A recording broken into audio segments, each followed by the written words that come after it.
View. Let's take you 450 kilometres northeast of Cannes, where the weather is still nice, 20 degrees in Basel, where tonight, right now, the biggest music festival in the world is getting underway in Switzerland. An estimated 160 million people predicted to watch the 69th Eurovision Song Contest live, 150 countries with voters all around the world able to vote.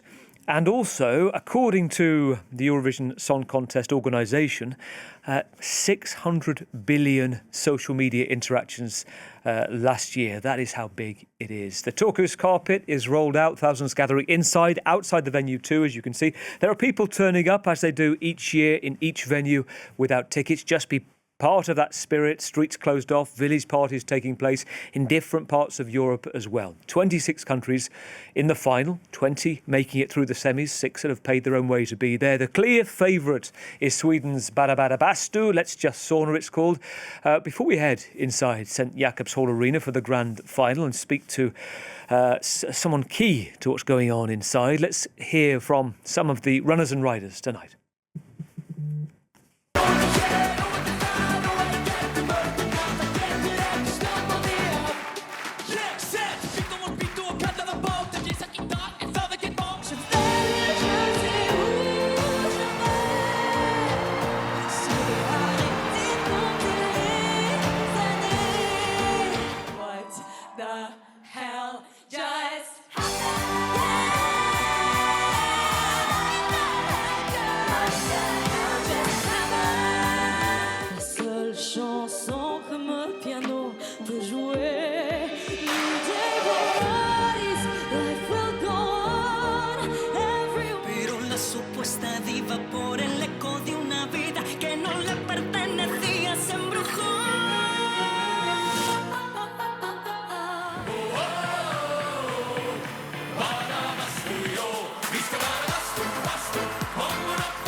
OK, so we saw Luan there, the French star. We saw the British song as well, What the Hell Just Happened, in anticipation perhaps of what happened if they do win. But it's not the favourite. The last one is Bara Bara Bastu, as we saw, seems to be a big favourite. Let's find out whether it's reflected inside the venue. Charlie Sohne is there, podcaster, journalist, lover of Eurovision. Charlie's podcast is called Mysteries of the Euroverse. The Euroverse podcast does exactly what it says on the tin. Great to have you speaking to us tonight there live for us, Charlie. And set the scene for us. Take us in there with you. What's it like? What's the gossip? Yeah, it's been an incredible year. I mean, this particularly after 2024, where there was a lot of political turmoil centered around Israel. This year has been a very concerted effort on the part of the Eurovision organization and the EBU to sort of reset and pull the festival back to, I guess, what they see as the sort of fundamentals, which is the music. So they've restructured the organization. There's a new director of Eurovision, Martin Green, and they've created fewer opportunities, I'll put it this way, for the audience to be booing, Eurovision associated acts and people in the venue itself. Right, so right from the off, you've just hit upon something that many people won't know tonight, and I'm glad you've brought it up, and you can tell us more about this, because there's been consternation, as we saw last year, with some of the inside members. So each public broadcaster, each of the countries involved, they all are members of the EBU, European Broadcasting Union, the service of Eurovision. And they all have a say as well. So Ireland and the Spanish public broadcasters, they had a problem with Israel, given what's going on with Gaza right now. And the line from Martin Green, who before, I think he'd produced, hadn't he, the Liverpool show for the BBC, he'd said that actually this is a moment to try to have some unity. And you hit upon one moment. We won't get to see the live audience reaction tonight. It's a canned applause. Is that right? I don't know the specifics of how they're mixing it. I have heard that there is a applause sound that they're using. Also, typically Martin Osterdahl, who is the Eurovision supervisor, has a moment where he verifies the results and normally says, "You're good to go" from the arena. Now, last year, protesters used that moment as a time to boo Martin Osterdahl as the face of the contest, in protest of certainly Israel, but other decisions made around the contest. He is now not in the arena. Now, what we've heard from Martin Green is that those decisions aren't connected, but I think it's hard not to draw a line between the two. And just briefly on that point, before we talk about what's going to happen with some of the other acts tonight that we want to get into, on the Israel act for the semi-finals, tell me about the atmosphere inside at the time, and how, you've been to these before, you've lived, you've breathed these things to the level that you see the pressure on the organisers to say that Israel its place is questioned. Yeah, I mean, I think there are sort of two elements to this. There is the sort of fundamental question of like what Eurovision is as a contest, right? Is it closer to the Olympics? Is it more like, any country who wants to participate can and should, or is it based on certain fundamental values that include the idea of human rights and liberal democracy?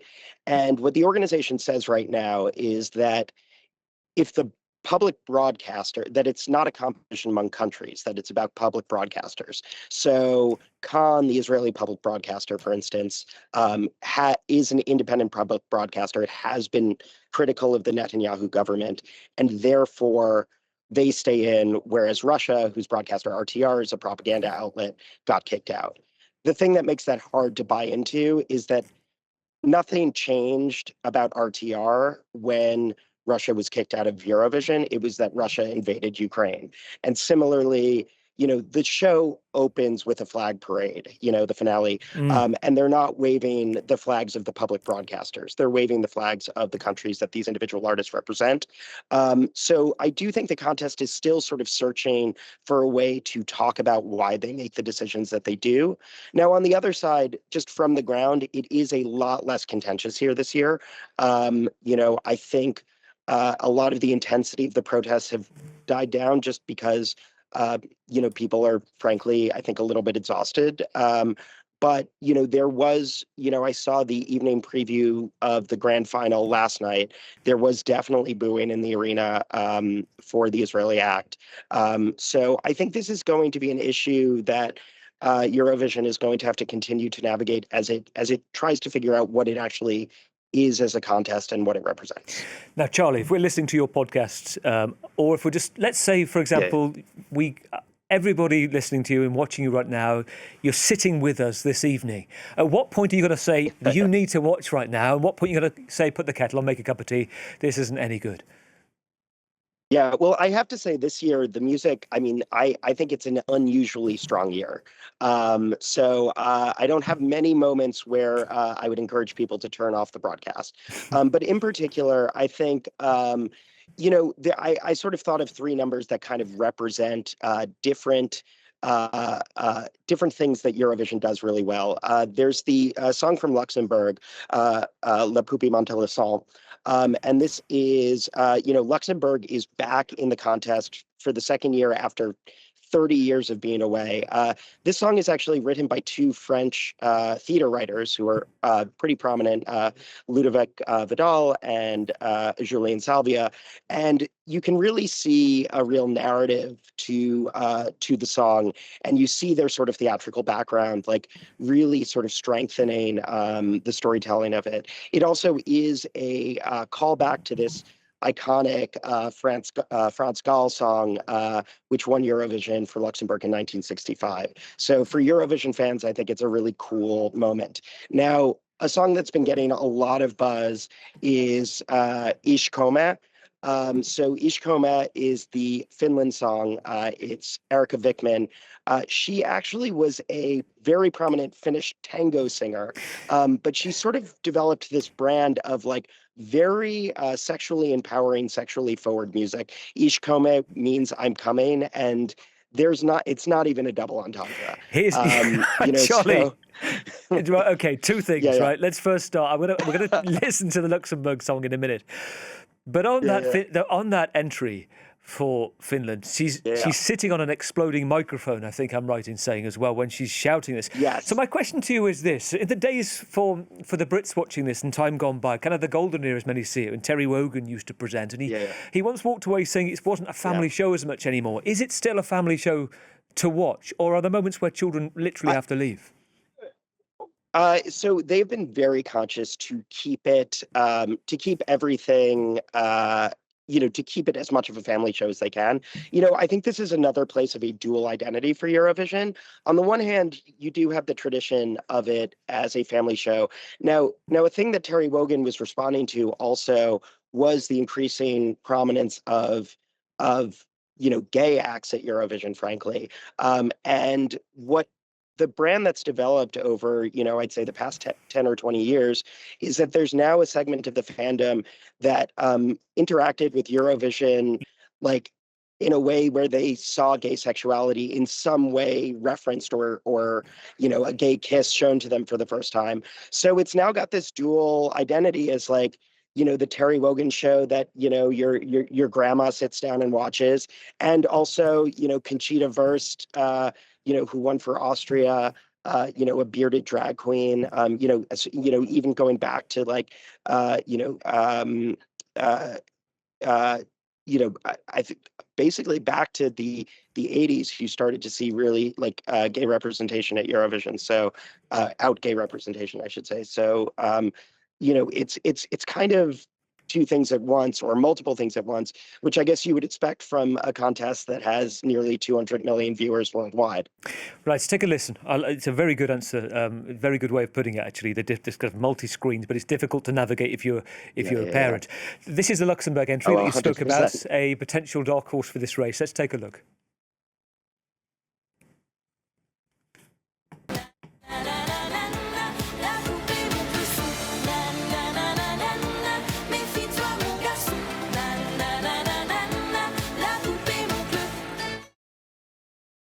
Here's a question. I would like to know, what is the best ever, all-time Eurovision song? Okay, and I have to say, my taste is particular. But Constracta, who represented Serbia in 2022, has this song called In Corpore Sano, which famously opens with the line, "How did Meghan Markle get her healthy hair?" So it's sort of immediately caught on as this like wild Eurovision number, but it's actually very meaningful because what it is about is the sort of dual pressures on female public figures, female artists and performers in particular, to both be absolutely beautiful, but as an artist or a performer, you don't have access to things like basic healthcare often.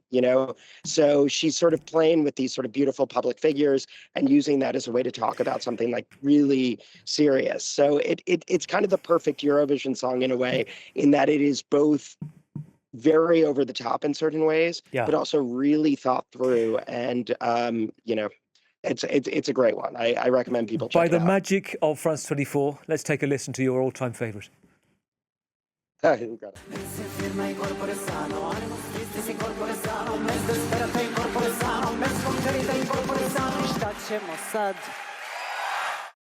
I get the vibe. Okay, here's my favourite song. I want to know your thoughts on it. This is from a few years ago, Aman Zemelo.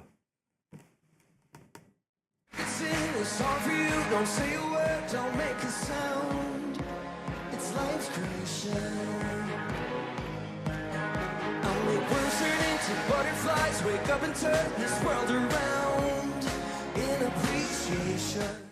Which, Charlie, in the 30 seconds or so that we've got, he takes us back to the favourite, the fact that this man entered again and didn't get through. Yes. Yeah, well, so here's the thing. I think Heroes is a tremendously incredible song, and the production was amazing. I do think that Sweden made a really interesting choice this year. They don't often send songs in Swedish. They are known for the kind of global power pop that Måns Zelmerlöw and Loreen represent. So the fact that this group Kai, that's this Finnish Swedish group that's singing about a sauna in Swedish, is going to represent the country is kind of delightful. And the fact that a lot of people have like hooked into the song, and it also is a catchy pop song, I think makes it quite a wonderful number. Charlie, a pleasure to talk to you tonight, and have a great one. Charlie Sohne, Great talking to you. podcaster Thank you and so much. journalist. We'll be across your podcast, The Euroverse. Stay